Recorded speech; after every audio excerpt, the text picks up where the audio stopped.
அனைவருக்கும் இனிய சுதந்திர தின நல்வாழ்த்துக்கள். என் பெயர் ஆ. சரண்யா. நான் GTRMS அரசநத்தம் பள்ளியில் 7ஆம் வகுப்பு படிக்கிறேன். நான் சுதந்திர தினத்தை பற்றி பேச வந்துள்ளேன். தண்ணீர் விட்டா வளர்த்தோம் சர்வேசை பயிரை கண்ணீரால் காத்தோம் கருக திருவோணமா என்ற பாரதியாரின் வரிகளுக்கேற்ப நமது சுதந்திரமானது எளிதாக கிடைக்கவில்லை. உதிரத்தாலும் உயிர் தியாகத்தாலும் கிடைத்தது. இந்திய ஆதிகாலத்தில் அடிமைப்பட்டு இருந்த நாம் இன்று அச்சமின்றி வாழ்வது நம் தியாகிகள் பெற்றுக் கொடுத்த சுதந்திரத்தால் தான். இன்று ஆகஸ்ட் 15, 2024 78வது சுதந்திர தினத்தை கொண்டாடுகிறோம். இந்திய திருநாடு 1947ஆம் ஆண்டு ஆகஸ்ட் 15ஆம் தேதி சுதந்திரம் அடைந்தது.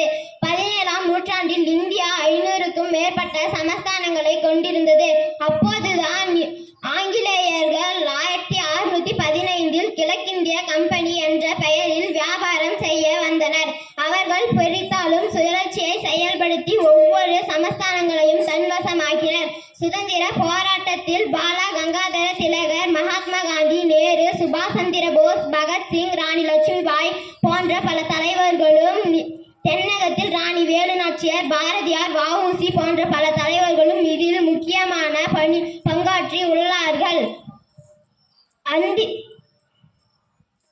அறவழி போராட்டத்தின் நிலை உச்சமடைந்தால் ஆங்கிலேயர்கள் இந்தியாவிற்கு 1947ஆம் ஆண்டு ஆகஸ்ட் 15ஆம் தேதி சுதந்திரம் அளித்தனர். சுதந்திர தினமானது இன்று டெல்லி செங்கோட்டையில் மாண்புமிகு பிரதமர் அவர்கள் கொடியேற்றி வைத்து உரையாற்றுவார். முப்படைகளின் அணிவகுப்பு நடைபெறும். முப்படைகளின் பல்வேறு சாகச நிகழ்ச்சிகளும் கலை நிகழ்ச்சிகளும் நடைபெறும். 30 கோடி முகமுடையாள் மொய்ப்புற உயிர் மொய்ப்புற ஒன்றுடையாள் என்ற பாரதியாரின் வரிகளுக்கேற்ப சாதி, மதம், மொழி என பல வேறுபாடுகள் இருந்தாலும் நாம் அனைவரும் இந்தியர்கள் என்பதில் ஒவ்வொரு இந்தியரும் பெருமை கொள்கிறோம். இந்த அற்புத திருநாளில் நம் நாட்டிற்காக பாடுபட்டு போராடி உழைத்த தலைவர்கள் மற்றும் தியாகிகளை போற்றி வணங்குவோம். வாழ்க பாரதம், வளர்க பாரதம். வந்தே மாதரம், வந்தே மாதரம்.